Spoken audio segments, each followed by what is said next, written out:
It's Tuesday, December 20th, and this is Geeknights. Tonight we talk about Final Fantasy Advance 4. Alright, let's do this. Alright. So, I have, normal $10 Sony earbud headphones. Yep, and they're kinda crappy. In fact, they broke. My brother, in fact, had the same ones. They also broke in the same manner. And not to mention that they damage hearing. Yeah, significantly so, in fact. More so than you might think. Like, I didn't know it, but then I checked up, and apparently because they don't block out any external sound, people tend to turn them way, way up. And having things with all those extra decibels for extended periods of time damages hearing a lot. And it used to be not a big issue back in the days of, Walkmans and Discmen. And there's a very simple reason for that. People didn't listen to their Discman 24 hours a freaking day. Yeah, but my iPod Nano can hold 4 gigs of music, and the battery lasts 8+ hours. Fantastic. And it's really small, and I could take it with me anywhere, and I could jog with it, and who knows. So there's really potential to damage my hearing significantly. Like, we're talking multiple rock concerts per day significantly. So I wanted to get new headphones, and the obvious solution was to get those big ones that cover your ear and maybe have noise canceling and all that good stuff to save my hearing. But those really aren't portable. And I go on a train and I go to work and What's wrong with wearing giant freaking headphones on the train? There's nothing wrong with wearing giant freaking headphones on the train other than if you try to lean on something, they get in the way. But it's transporting the giant headphones that is a problem. You just wear them around your neck and be all cool. No, it's not cool. And it's not comfortable either. You can do it if you want, but it's not my preference. All right. So, a coworker informed me of a solution. There are headphones that you stick in your ear, like all the way in, like you jam them in there. And they block out external sounds. And yeah, these things are like a vacuum seal. I tried them on, and it's like going in. Suddenly there's this suction, and there you go. Yeah, you know how like when you put your finger in your ear, and all of a sudden all the noises are in your head, and you can hear like things touching you, like or things in your mouth get really loud, but anything outside your head is like you can't hear it at all. That's what it's like. It's like the headphones are not only headphones, but are fingers that are in your ear. So you used to make fun of people like our friend Ken, who bought the crazy expensive, awesome headphones. But I think you see the light now?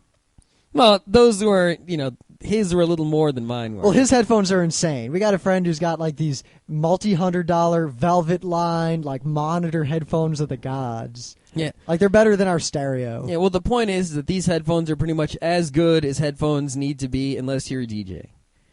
Yeah, and they'll save your hearing. So, Yep. The other thing was I didn't get them at like a normal store. I went and because I was worried that they were going to be like when she told me about them, I thought it was going to be an audiophile place with all kinds of wasn't it called Audio Lab? No, it's called Scientific Plastics. Ah. So I went over there and it was just a lab with like 3 old guys in it, and they had the headphones and they sold them to me and I paid with my credit card like a store. But these were guys who made hearing aids and ear plugs for musicians and all kinds of custom things in the shape of the hole in your ear for you. They definitely know what they're doing. Yeah, it definitely was science and not BS. And if a guy makes a hearing aid, I trust him to sell me something that doesn't damage my hearing.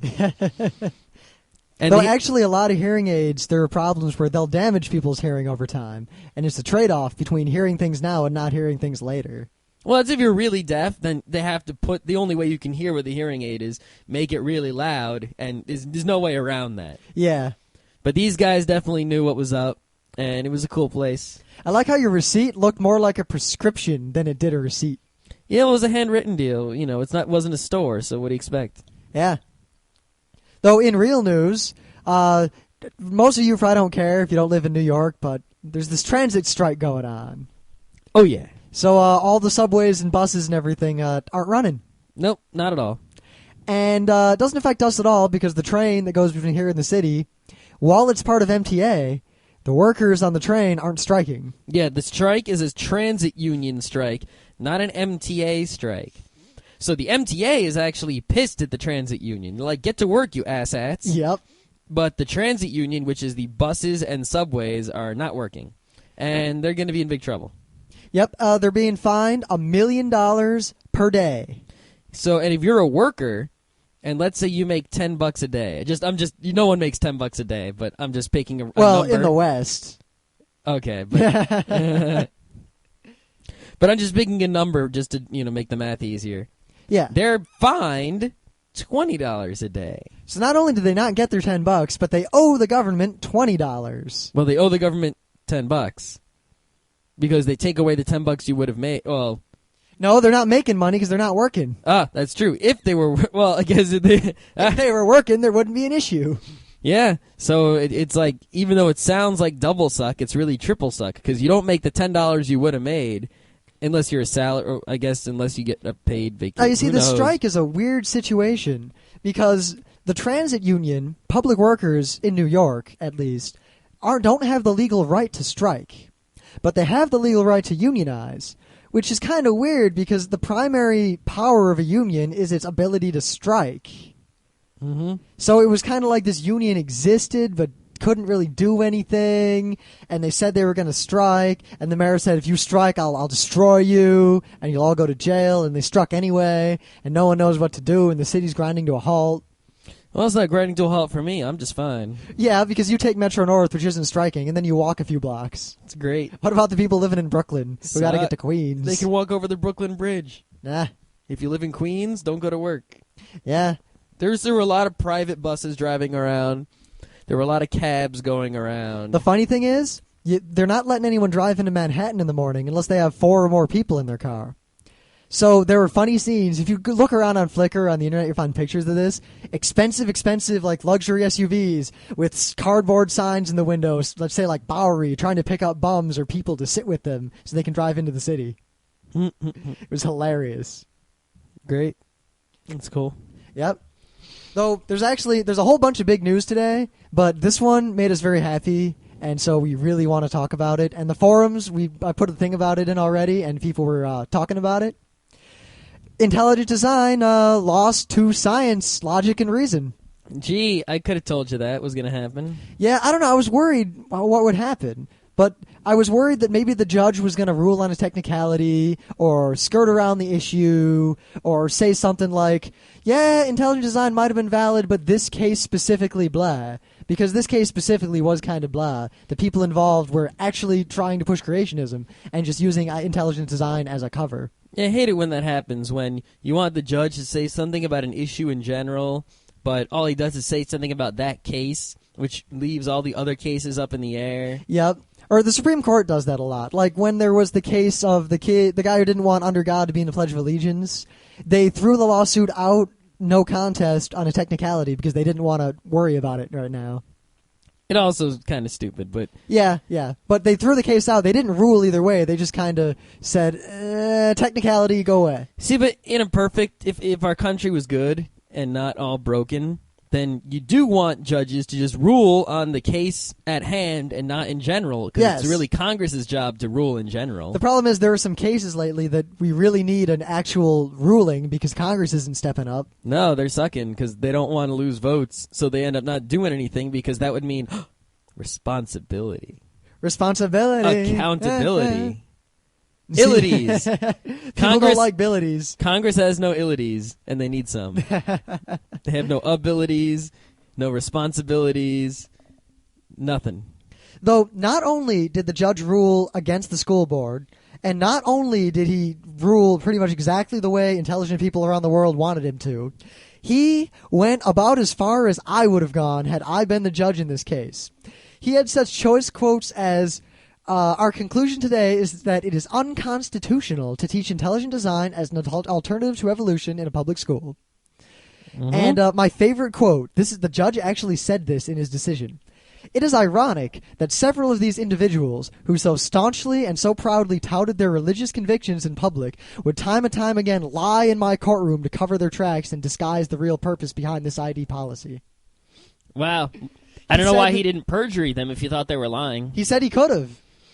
He should have contempted them, at least. Yeah, he could have contempted and perjuried almost every one of the defendants in this case. Wow.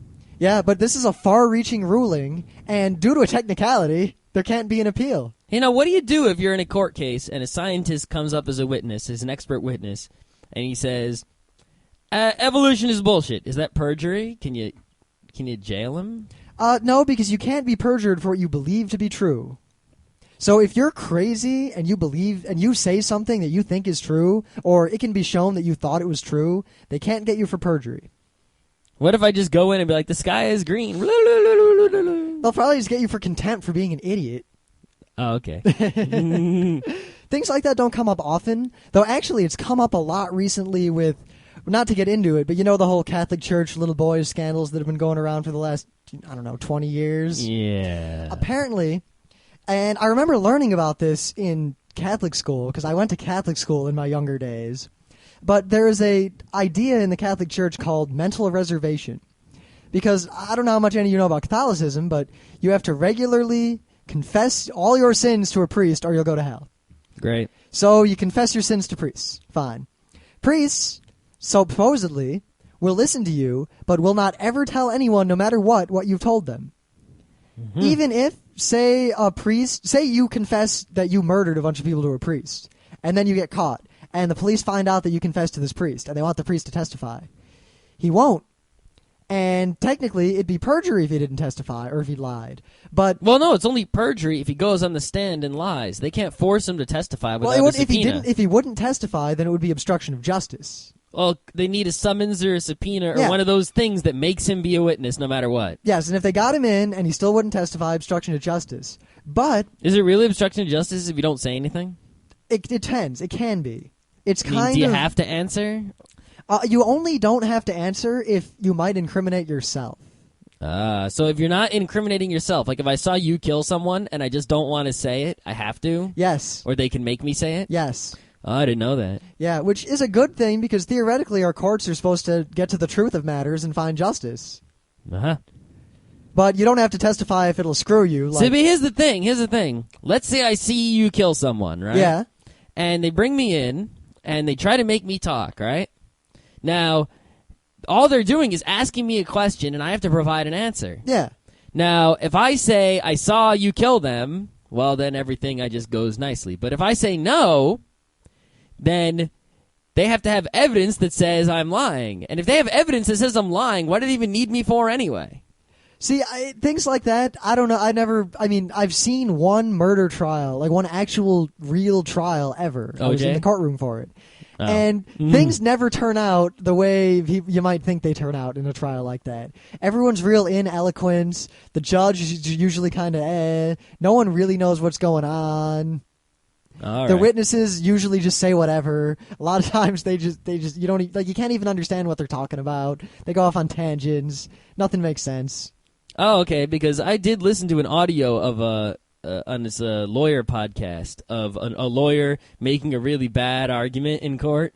Like, it was just hilarious. And it sounded like real, and what the judge said sounded like real TV quality court drama, but it was a real court. I think it's real hit or miss, because the trial I saw was it was a federal trial in Detroit. I went to watch it for there was some class project. I had to go watch a trial, and we saw there was this murder trial, so we went and watched it. We were the only people in the audience. Oh, cool. Yeah. But anyway, they have this doctrine called mental reservation, which is an internal church thing where basically a priest can say to himself, it's okay for me to lie and say that he never confessed anything because I would be violating church rules to say anything because he confessed it in confidence. Well, they're going to perjury him right away, aren't they? No, because they usually can't prove that the guy said anything. Wait a minute. Doesn't the priest, swear on, a Bible before he talks? Yes. So isn't he going to hell? Isn't he catch-22 No, you didn't even listen to me. That's what mental reservation is. It's okay to lie if it serves the greater good. That is the doctrine of Catholicism. So even though he swears to God that he's going to tell the truth, the whole truth, nothing but the truth, so help him God, and he thinks there's a God. You realize you don't have to say, so help you God. Oh, that's good. But yeah. At least he swears. Nor do you have to swear on a Bible. Well, you still have to swear. Yeah, you have to swear, I'm not going to, unless you're a Mormon. They can't make you take an oath, really. But you're still on the, you can still be perjuried. Yeah. It's all complicated. Don't worry about it. We got off on a tangent. Yeah, but I still see a catch-22 where they swear and then they don't. That's what the mental reservation doctrine is. It states that it's okay to lie. It is not a sin to lie. Even if you swear that you're not going to lie? Yes, because you're lying to serve the greater good by not revealing something that was told to you in the confidence of a church ritual. But you see, then there's a question of, isn't putting the murderer in jail the greater good, not letting him walk the streets? No, because you're supposed to be able to confess no matter what, without any fear of retribution on the earth. Great. Yeah. I'm not saying I agree with it. I'm not a Catholic, but I grew up and I went to a Catholic school, and I still remember all that interesting stuff we learned. Yeah. I just thought of the guy in Les Mis where he lets the thief go and he gives him all the silver. He just lets him take it. That's a cool priest. We need more priests like that. Yeah, but I totally would have let him take the silver and then had the cops grab him. You ass. He's a fucking thief, man. Yeah, give a guy a chance. He had his chance. He still stole from me. All right. Yeah. So basically, intelligent design was smacked down with no chance of appeal. Fair. Yeah. All right, so Google. They have this thing called the Zeitgeist, which they put out once a month or whatever. It updates semi-infrequently. I think it's a manual update they do. Yep. And it gives you statistics like, here's the most popular search, here's the most popular sports search, here's the most popular famous people searches, right? It's usually really surprising. It reminds me that most people on the internet are not geeks. Yeah. And because it's almost the end of the year, they've released the 2005 year-end Google Zeitgeist. And it's like 6 pages of stats and graphs and lists. And it's really freaking cool and interesting to see what shows up here. Yeah, apparently Ares, the god of war, is the number 2 gainer in terms of search terms. Yeah, it's actually a peer-to-peer network. Yeah, and a company and a bunch of other stuff. But I'm pretty sure the peer-to-peer network is the primary... The number 1 gaining search is MySpace. Not HiSpace? No, not HiSpace, sadly. Baidu, which is a Chinese search engine, that's number 3, but because it lets you search for MP3s and such. Yep, it's basically Google only Chinese. Yep. Then you've got Wikipedia, Orkut, iTunes, Sky News, which is I think it's a European TV channel, World of Warcraft, Green Day. Yeah, I want Green Day is like having this resurgence in popularity. I'll have to go see if their new music is any good or not. I don't know. Yeah, I don't know. And then Da Vinci. Hey, what do you know? Number 10. I have a feeling that's because of the Da Vinci Code and not so much because of anyone's actual interest in history. Oh, that. Yeah. Oh. Though something scary. Remember the Janet Jackson boob thing way, way back? Mm-hmm. That's still the top search in Google News. Yep. More people searched for Janet Jackson in Google News than any other thing. Number 2 is Katrina, which is understandable. Number 3 was Tsunami. Yeah, Tsunami, which is a bigger disaster than Katrina, was 1 less. And then you have Xbox 360, Brad Pitt, Michael Jackson, famous people, whatever. Frugal, which is where you can search to buy things and it gives you the lowest prices. It's almost all Apple products. It's all iPod. 4 of the top 10 are iPod. Yeah. Digital camera is number 2. MP3 player, which is kind of like 1/2 of iPod, so 4.5 iPod. Computer desk, not bad. Xbox, PSP, laptop. Yeah, whatever. Yeah, but, okay. You know, Apple is doing real well with this whole iPod thing. Yeah. The other areas of statistics are world affairs, nature, movies, celebrities, and phenomena. They have cool graphs. Like, you can see spikes, like when Yeah. something happens, what people are looking for. Since I'm not really interested in nature or celebrities, I'm only going to look at the other 3. I'm going to look at the world affairs. Let's see. Oh, this shows you, there's a graph, and it shows you that when the search, how much people search for London. And you can see that during the week, searches for London go up, and each week it goes down. So it's like up, down, up, down, up, down, up, down, right? Though, luckily, more people search for the Force than the Dark Side. Mm-hmm. Though the Dark Side had a couple of spikes, but they didn't beat out the Force. Yep. You can also see when the Pope died, searches for John Paul jumped up a little bit. Then it went, it kind of went down a bit. And then when Ratzinger was elected, searches for him went way up, way higher than searches for the previous Pope. Nah. But then they dropped down to nothing. But the John Paul still gets a significant amount of searches even to this day. Yeah. Despite all the Harry Potter phenomena, Hogwarts is searched for very little compared to Middle-earth. Hooray! And surprisingly, March of the Penguins had this like crazy like search spike. I don't even know what that is. It's that documentary about penguins. Okay. All of our friends went to see it, Mm-hmm. and they all said it was awesome. Lisa, in particular, pretty much just bugged about it for like a week straight. Ah. Yeah. Well, here's some interesting ones. Wikipedia, you can see it jumping up and down, with it coming down on the weekends, has been going up a whole lot since August. It was kind of like, oh. And it's really getting crazy now. I think part of that has to do with it's been in the mainstream news a lot. Yeah, Wikipedia is getting a little... a lot of bad press. Yeah, but I like it. It's going up, and that can only be good for Wikipedia. I think Penny Arcade's comic about it was probably all we need to say. Flawless. There's a little Black Friday searching. You can see people looking for the sales. Oh, here's one. It has skateboarding, snowboarding, and surfing, right? Apparently surfing is more than skateboarding. I note that's probably because surfing also includes the web. Yeah, that's the one thing that I want to know. Is I'm pretty sure Google is smart, and they know these things, but how can they tell the difference between someone searching for web surfing and surfing? They probably can't. They probably just throw these statistics up like, hey, here you go. Ah, wow. That kind of makes some of these a little silly. Yeah, what do you want? Mm-hmm. Well, the last graph I want to talk about is this one has a squiggle for MP3, which is way up there, right? Then there's a squiggle for iPod, which is much, much lower, but it had a huge jump when the Nano came out, and another little spike when the video one was announced. And since the Nano came out, iPod searches went to a new level and kind of stayed there. Podcast searches have been increasing. And at some point, which isn't labeled, I think it was but it looks like the middle of the year when podcasts became on iTunes, it jumped up a little bit, and it's kind of slowly increasing. It's like an unstable, very small bit, which means there's a lot of room for growth there. Yep. I mean, seriously, we look at our statistics. Almost none of you use the RSS feed or iTunes. You're all just coming to the site, clicking on the link every day. Yeah, use the RSS feed. Yeah.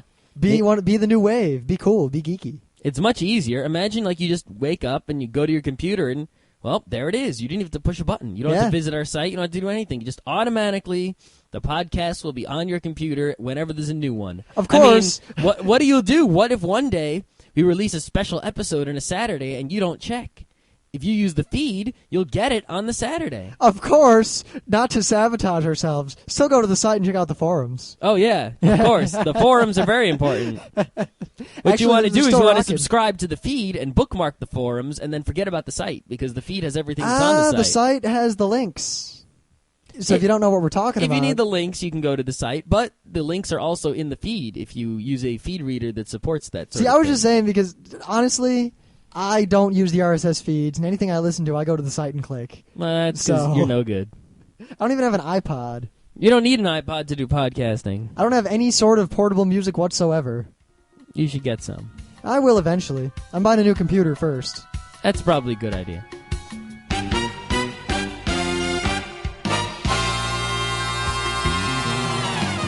So, my thing of the day. I will say right now that I see one reference to my thing of the day. So while I'm going to present it as my thing of the day, I do not endorse 100% that I believe this is factual. Great. So it might be a false thing of the day. Well, it might be, but Joseph Stalin was crazy enough to where I really don't put it past him. Oh, Stalin? Yeah, he was crazy. Yeah, basically, this is an article on The Scotsman talking about The Scotsman? Yeah, it's actually a fairly well-known, pretty good news source. Of Scottish? No, it's just called The Scotsman. I don't know if it's from Scotland or what. It's on Fark all the time. Willie must read it. Ah.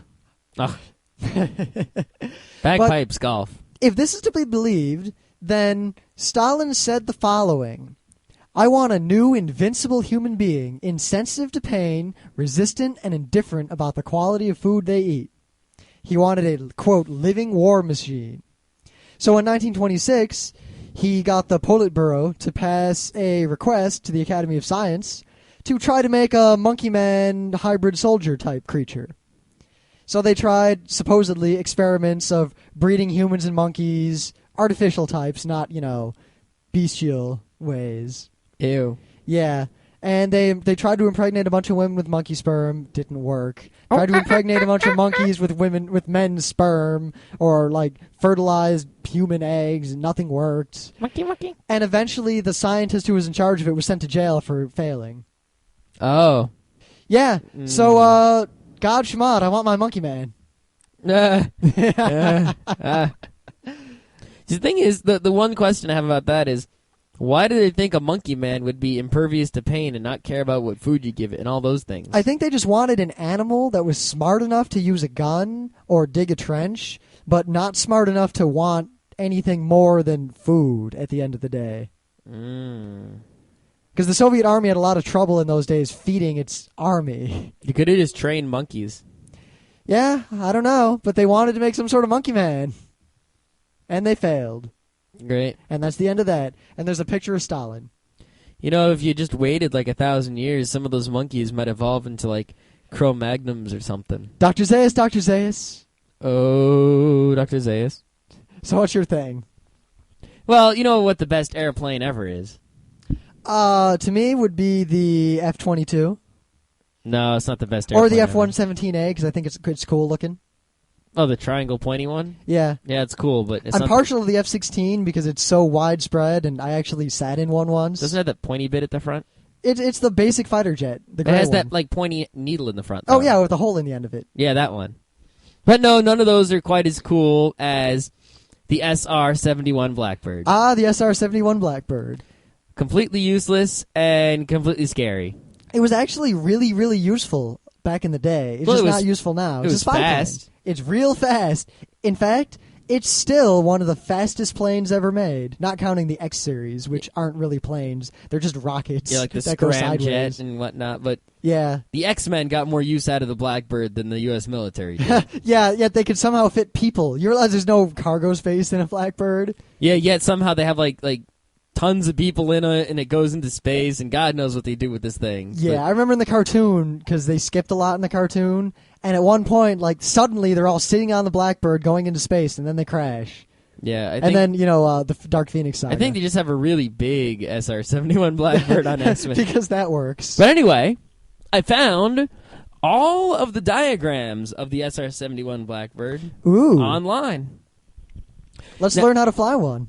I don't think we can learn how to fly one from the diagrams, but there is the best diagram that shows the instrument panels, which is every button and display and gadget and dial that the pilot sees and has access to. Whoa, that's complicated. Oh, my God. With labels. Let's see let's see if I can read any of these labels. Temperature indicator. Okay, it indicates temperature.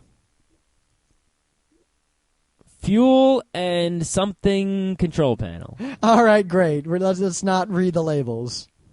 You're not getting anywhere with this. Throttle quan something. Anyway. Yeah, there's a lot of freaking knobs on this fucker. God, I couldn't fly one without like weeks and weeks and weeks of training. God. So if you ever see one flying, just know that if you look at this, you'll appreciate how skilled the person flying it is. You do realize that there aren't any anymore. They were decommissioned quite some time ago. There are still some. Not that are flyable. They're all pretty much dismantled and in museums. Oh, you There can, is not you a can sing- get it out of a museum and make it work. Probably not. Not easily. Well, you know what I'm going to do when I'm a rich man? Yeah, we'll see. We'll see. Of course, who knows if there'll be anyone left who knows how to fly it by then. So, moving on. Today is Tuesday, Tuesday. which is video game day. Video games. And, well, it's not just video games. It's also board games and, gaming in general. But we haven't played any other games. Yeah, and we only have one new video game, even though I'm very pleased with it, and I've almost beaten it, even though I've only had it for a few days. I picked up Final Fantasy IV Advance for the GBA. Now, Final Fantasy IV Oh, is... wait. Sorry, wait. Da, da, da, da, da, da, da, da. Yeah, anyway. Final Fantasy IV was released in the U.S. as Final Fantasy II. Now, we are going to use the Japanese numbering system because it makes more sense. Because anyone who is using the American numbering system is an idiot who doesn't know dick about Final Fantasy. Well, basically, there's Final Fantasy 1, which was basically, it's actually, a lot of people think this is an urban myth, but it's true. The company that made Final Fantasy 1 was going out of business. Mm-hmm. Also, a guy was retiring. It was called Final Fantasy because it was going to quite literally be the Final Fantasy, and then they were shutting their doors. Yep. And it did so well, they stayed in business and made 11, 12, 15 more games, and they're still making them. 15 more games? Well, there's Final Fantasy 1 through 12. Mm-hmm. There's Final Fantasy Legends. 13, 14, 15. Yeah. There's Final Fantasy Adventure, though those weren't really Final Fantasy. That doesn't count. They were just rebranded. That doesn't count. There's Mystic Quest, which was made by like Square USA or something. It wasn't actually 16. made by them. Final Fantasy X2, 17. Ah, yeah. 17 Final Fantasy games? Yep. Now, Final Fantasy 2 and Final Fantasy 3 were released in Japan on the NES, and they were just sequels to Final Fantasy 1. Yep. They were never released in the United States on the Nintendo. Never. 2 was recently released on Dawn of Souls, which contains Final Fantasy 1 and 2 for the GBA. Mm-hmm. I recommend checking that out if you want. I recommend, honestly, not bothering with playing Final Fantasy 2 or 3 on the NES, because while they're cool games, I guess tedious and arbitrary are the two words I would use. You know, I think we can apply those words to all Final Fantasies, but especially 2 and 3. Yeah. And 1, actually. No, not 1 so much. Not compared to 2, 3, and 5. Yeah. 5, I think, is probably the worst when it comes to tediousness. The tediousness is the number one reason I don't play these games so much anymore. Yep, but that's why you're really going to like these re-releases, because they fix that. Yep, well, 3 is going to be re-released for the DS in 3D. Yes. And that looks like it might be cool. 3 was basically like 1 in terms of it's just an explore this cool world, blah, blah, blah, whatever. There's no real backstory to your characters, but it was a fun game. 4 was released as 2 for the Super Nintendo. And But it's really 4. Yep, and 4 Advance is what I have. Yep. Now, there's a funny story regarding 4, for those of you who don't know. Final Fantasy 4 was released in Japan in 2 versions. Easy type and hard type. Hard type is what Japanese people play. Yes, hard type is the actual game, and Final Fantasy 4 Advance is essentially hard type. Final Fantasy 2, as it was called in the US, was the children's version of the game that took out most of the special abilities, most of the secrets, made the monsters 10 times easier, and took out a bunch of plot. This is because Japanese people thought Americans were stupid and we wouldn't play the game if it was as hard as Japanese people had it. So they sold us the easy one. Yeah, that's quite literally what happened. Yep, so if you have only played Final Fantasy 2 for the, American number 2 for the SNES, which is Final Fantasy 4, you should get this GBA version so you can, play the game for real instead of playing whatever crap game you played. And I'll go into it in great detail in a minute. Mm-hmm. Final Fantasy V for the Super Nintendo was not released in the US because it was incredibly difficult and strange. It was just a fucker. Yeah, it's real hard, and I had a lot of trouble with it. And the plot really wasn't so interesting. Yeah, 4, I mean, for those of you who played 4, that plot was kind of cool. I think it would make a good movie. Mm-hmm. 5's plot was kind of silly. I don't even remember anything or any character because it was just... You don't remember the pirate girl? I played the non-American games I played in poorly translated ROMs during, 1 year of my life when, I think maybe, 8 years ago. So they don't exactly stick in my memory so much, considering some of them I didn't even finish because it wasn't worth it. But 6, however... Yep, 6, a.k.a. Final Fantasy III in the United States, is considered by many to be the pinnacle of Final Fantasy gaming. It is the pinnacle of Final Fantasy gaming. I don't know, I like 4 more, but I still respect 6 as awesome. 6 is the bestest. Yep. And then there was 7. Everybody knows it. 7 was actually really good, too. I mean, honestly, I hate to sound like an old crotchety man, but I really consider Final Fantasy 7 to be the last true Final Fantasy. I don't even consider 7 to be the true Final Fantasy. I think it is. I think it's a logical extension of 6. And kind of maybe. Yeah. The gameplay, the way it worked out, it was basically just an extension of 6. Just with better technology. And then Final Fantasy went... Well, the thing is, after 7, Final Fantasy went in this completely other direction. Mm-hmm. And I can't stand any of them. Final Fantasy 8 was painful. I love the plot. It would have been a great movie. I ended up watching someone else beat it so I could see what happens. I just couldn't deal with that stupid game. Man, I played the demo of 8 for the PC because I didn't have a PlayStation, right? And I was playing, and I was doing all right, and I didn't understand really what was going on, but I didn't care. And then it said I had to use this junction to combine magics. And I couldn't figure out how the hell to do it.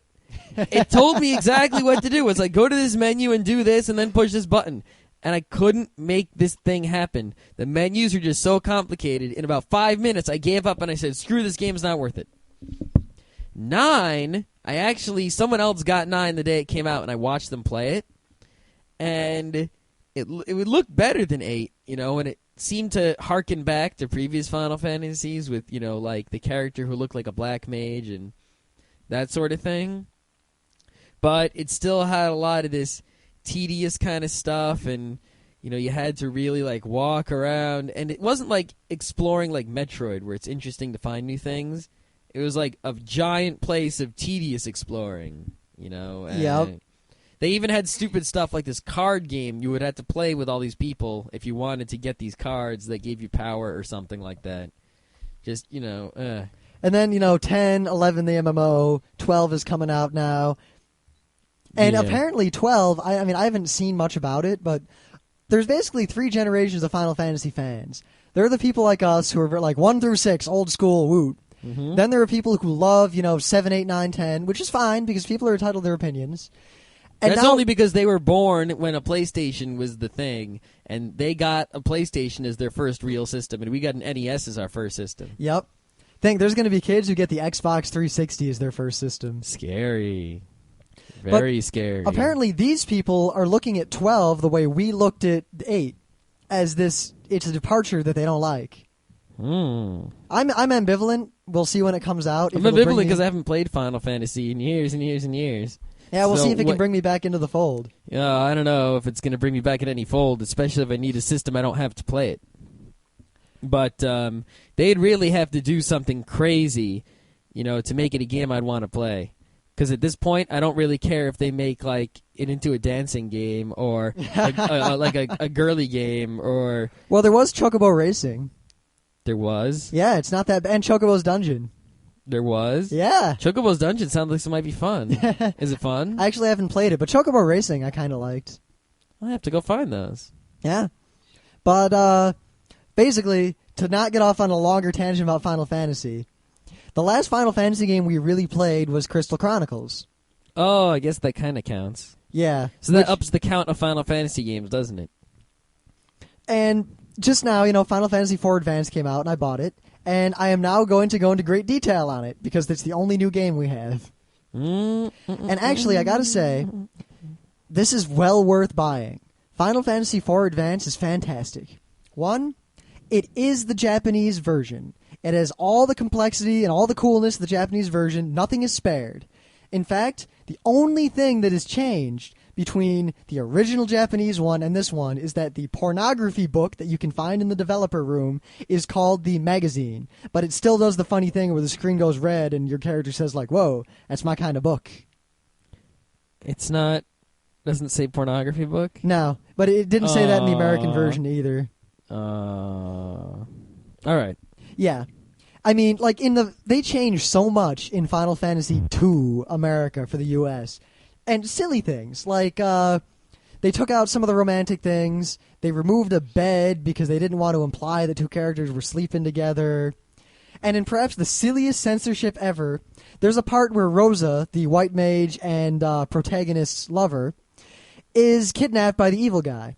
And she's in a chair. And there's a scythe above her head that's going to come down and crush or kill her if you don't get to her in time. In the American version, they decided that a scythe was too violent, and they replaced it with a giant weight instead. So it turns from serious to slapstick. Yeah, the weight would have still killed her.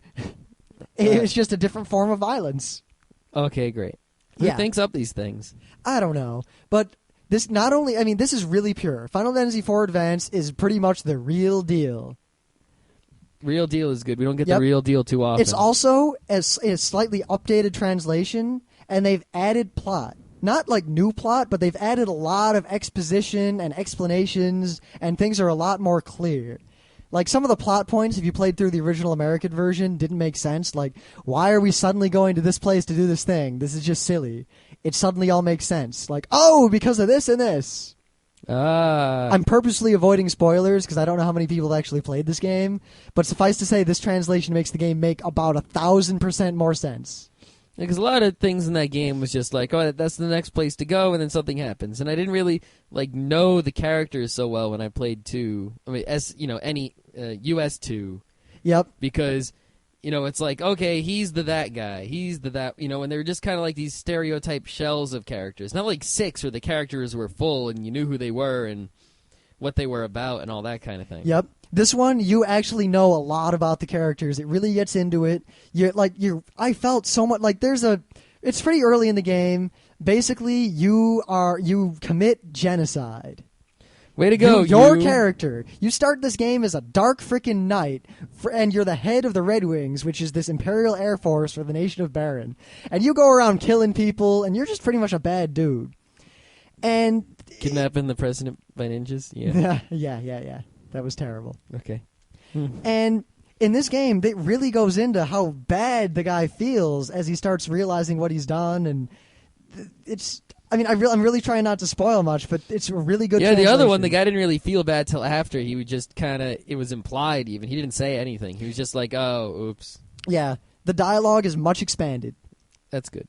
And there's also a lot of other nice little changes. I mean, while it's Final Fantasy IV hard version with all the hard stuff in it, they nerfed all the bosses. Hooray! Now I won't be pissed off Which you all might the think, time. oh, that sucks, until you realize that the way the game is set up, you do not ever need to level. Unless you're a nut at the end of the game when you just want to level to get all the crazy extra uber stuff which they've added. You don't ever need to level. As long as you fight monsters as you walk around, which is kind of fun, you'll always be able to beat a boss unless you suck. Unless you don't know how to heal or how to to use ice magic on a fire guy, that sort of thing. That's good because I always hate leveling. As soon as I have to level, I'll just drop a game. Yeah. I mean, I leveled a little bit because it's just kind of for nostalgia's sake, but you really don't need to. I would probably level until I got pissed just to get ahead in the game, so to make the rest of it easier. Yeah. Now also they've added a lot of other cool nice things. Like every character has a headshot. They redid them, and all the characters look a lot better. That's good because all the headshots always look weird, like they didn't match the character sprites. Yeah, they match a lot better. That's and good. 2, the thing that I thought was really cool, they only changed one character's sprites. Oh, they changed a sprite on someone? Yes, one person. Who? Not the combat sprite, just the world map sprite. Rosa, the love interest of the main character, Cecil. Mm-hmm. Now, in the original game, she's billed as she's supposed to be this incredibly beautiful woman, known throughout the land for her beauty and grace. Mm-hmm. Her headshot in the original game was kind of ugly and pale and creepy looking, and her sprite was also pale and creepy looking. Yep. Her sprite is really cute. I'll see if I can find a picture online to post. But they changed her sprite, and it's a really cute thing now. Oh, okay. Which I'm not going to complain about because I think it's a welcome change. Yeah. I always hated how some of the Final Fantasy headshots in the menus look kind of weird and freaky. Like they shouldn't be. Have you ever looked at the art in the original Final Fantasy manuals? They're all that way. Yeah, it's kind of freaky. Final Fantasy IV is just the only one that went with that in the game, too. Well, 6 kind of had it in the headshots. Yeah, but it was the same artist. Not as 4 really, really went with it, though, hardcore. But they changed it a lot in this one. Mm. Also, there's some new content in terms of playing the game. One of which is there's this dungeon you can go into, and you can get special new weapons they've added for all the characters. Whatever. Is the dungeon part of the plot, or otherwise can you just skip it? You can skip it, just there's a bunch of things you can skip in the game. Mm. There are caves on the moon, and there are caves... Oh, yeah, I just spoiled something. You can go to the moon. Great. But there are things you can skip in the game. There's a point at which the game stops being linear, and there's a whole period where you can pretty much do whatever you want and go all over the place and explore. Mm-hmm. And they just added a couple more things to explore. That's good. But they also added something big. One part of Final Fantasy is that more than 50% of the characters in your party sacrifice their lives to save you at some point. Yeah, that's generally how Final seriously, Fantasy works. left and right, characters oh... Go ahead, don't wait for me, or, oh, I'll stop that bomb, you guys stand on that other side of the door, and then they die. Just left and right. That happens all the time. But some of the people who die, they come back later for various plot reasons. Not silly reasons, but actual reasons. It's not just completely silly and arbitrary. Mm-hmm. But the thing is, you find them again in the game, but all you do in the game originally was talk to them again. Maybe you get an item from them. In this game, once you find a guy again, you can swap people in and out of your party. Oh, so if someone dies, but you really like having them in your party, well, you can get them back. Only if there's someone who doesn't die permanently. Some people die permanently. Ah. But you can swap characters. So you can use those twins from Mizidia if you don't like using Kane or Rydia or whatever. You can just swap people out. That's good. Which I thought was neat. It adds kind of a fun element to the end of the game. Like, can you beat the game with that crappy bard? No.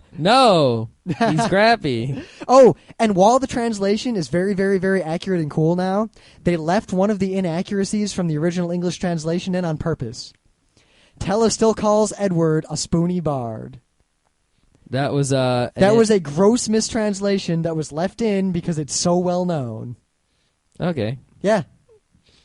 What was the original translation say? I don't know. Don't even ask me that. 'Cause that sounds right to me.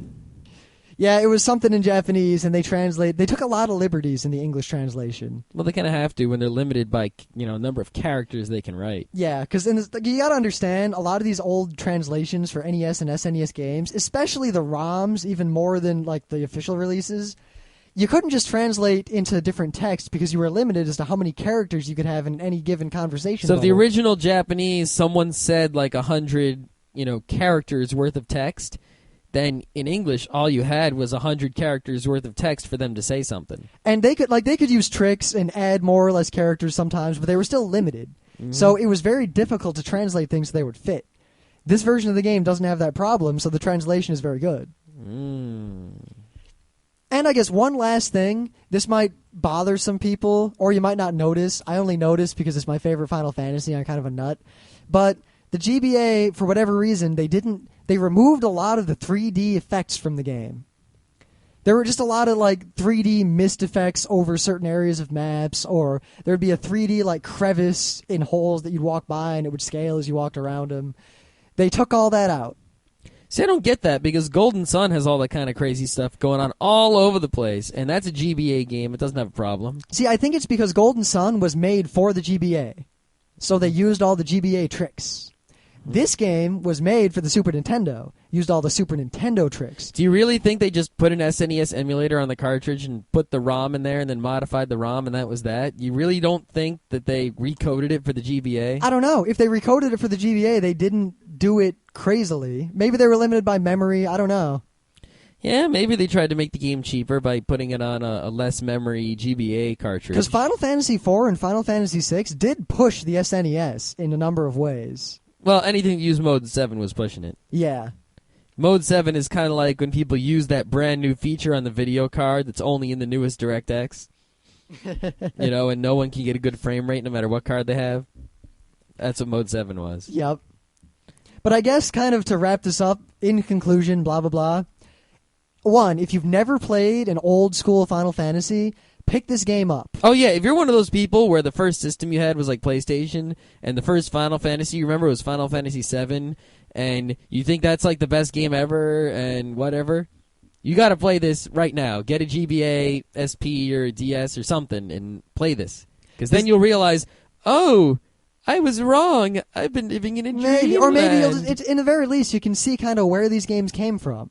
Yeah. Like this, I mean, this is one of the classic Final Fantasy games, and this is a very, very good implementation of it that removes a lot of the tedium that early Final Fantasy games had.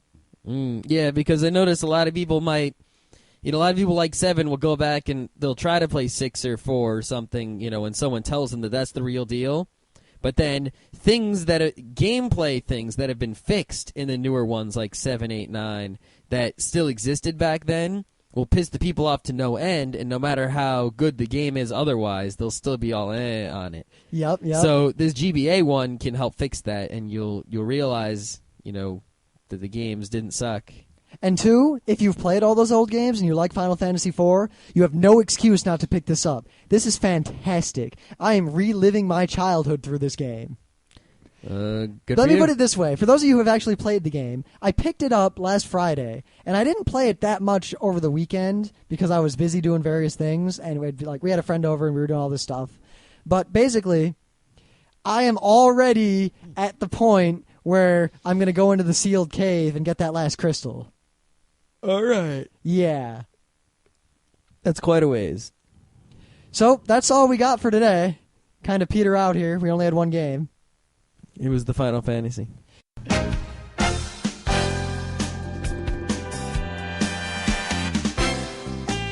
And that was Geeknights with Rim and Scott. Special thanks to DJ Pretzel for the opening music. Thanks for listening. Please remember to point your favorite podcatcher at feeds.feedburner.com/geeknights to get the latest episodes as soon as they're released. Also, please visit our website at www.frontrowcrew.com for the latest updates and forum discussion. And whether you love or hate our podcast, we won't know unless you send your feedback to us at geeknights@gmail.com.